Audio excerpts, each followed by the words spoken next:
Where you get the dress from? Pretty Little Things? No, we're gonna talk about it right now. Hi. First off, I want to congratulate you on all your success. Thank you. It's been nice watching you grow so fast at that. Who runs the world? Girls. Absolutely. Ivy Park came out. You gonna try some of that out? Yeah, if I can get some. I heard that it's out of stock already. Is that right? I believe it is, but you know you're a little special. You might be able to get you something. I mean, maybe, but I'm not going to fight too hard, but I love Beyonce. You shouldn't have to, because we already know what you're packing. Okay, so the trend right now going around girl dad, obviously greats to Kobe Bryant. I know that you watched your dad growing up a lot, and he is your inspo for the boxing career. So how did you feel when you found out the news in the recent tragedy of Kobe Bryant? You know, just I was able to meet Kobe, and he was so nice to me. I met him twice in 2012 when I went to my first Olympics, and then a little bit before I went to my second, and he just gave me like great advice, just told me to, you know, train hard and that I could do it, and told me I was a good fighter. But it really hurt my feelings, you know. He wasn't just a great basketball player, but he was a great influencer. He's a great person. He was so nice. And to know that, you know, not only him, but also his daughter and 7 other passengers died in a helicopter crash, it really just kind of made me sick. And I actually cried, and I had to just get off my phone, get off social media, and just sleep the day off. And I went to sleep, and I woke up, and I was like, I hope it was like some kind of weird nightmare, and I wake up, and it's not really happening. But I just hate that it was him. You know, I hate that it'd be anybody, but I hate that it was him. And I'll just be praying for his family and his friends, and it's kind of, and even his fans. Like, I'm a fan, and I was like so devastated by it. And I just wish everybody, like, you know, I think I learned from it, just give everybody their flowers while they're here. You know, like, he planned to live forever, you know, and then now he passed at 41 with his daughter who was 13, and it was so much that people could have said to him before, and they didn't. And I think that people look at us as athletes as not being human, and we're human, and we need love, and we want to give love, and we want to make time. So time is not guaranteed to nobody, so just take advantage of it, and you know, show love. That's all I can really say about that.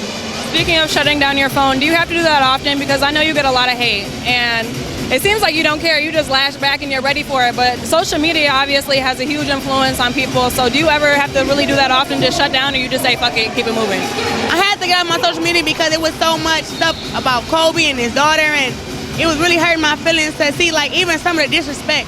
Yeah. So that's why I logged off and I left it alone, but I get hate on a daily basis, and, you know, it is what it is. Yeah. They hated Floyd, but he was on top, so they hate me like they hate him, right. And I'm on top. Right. And soon I'm making a bunch of millions of dollars, and they're gonna be really mad about that. So I'm gonna keep doing what I'm doing to get the millions, and then when I get the millions, I'm gonna be dancing on everybody. You know, still with my title, still with my belt. Yeah, don't get me started with dancing, girl. I'll be right there with you. Because I can't wait to dance after this. Like, So I'm like, it's whatever. But I block somebody every day on Instagram, Twitter.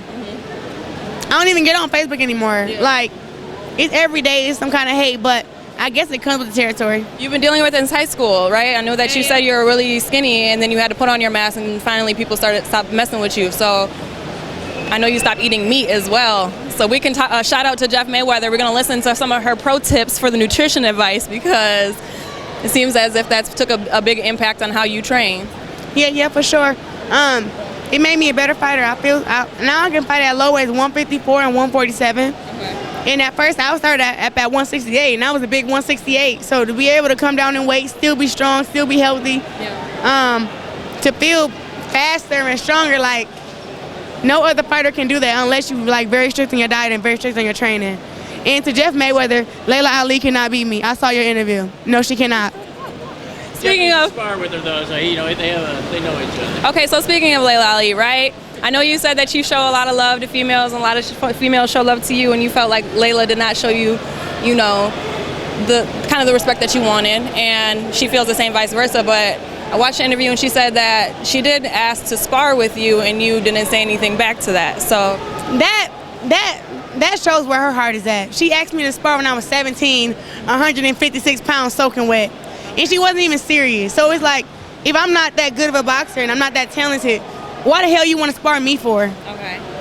I hear you on that. So it seems as if everyone that comes into the spotlight is, even let's go to music, there was Lil' Kim and then the Nicki Minaj and Cardi B. Do you think that's just something that's always going to be everlasting? Anybody that comes into the spotlight is automatically just that I'm not that way. Okay.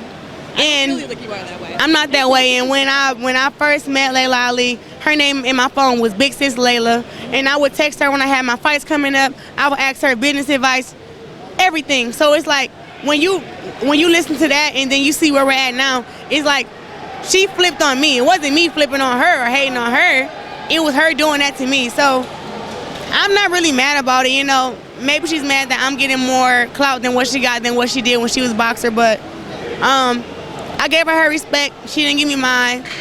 And she was talking about coming out of retirement and supposed to knock me out. So hopefully she come out of retirement and get her ass whooped. And I'll just be like, hey, maybe now I earn my respect because you're not ever going to give it to me. But I'm definitely all for earning it and beating her up if I have to. But other than that, she can go keep cooking and doing fitness shows, whatever. Other than Laila, who's next on your radar? Whoever is the best right now. You know, like, I'm ready for whoever. They got girls at 54, girls at 60, fighters everywhere. So whoever is the best.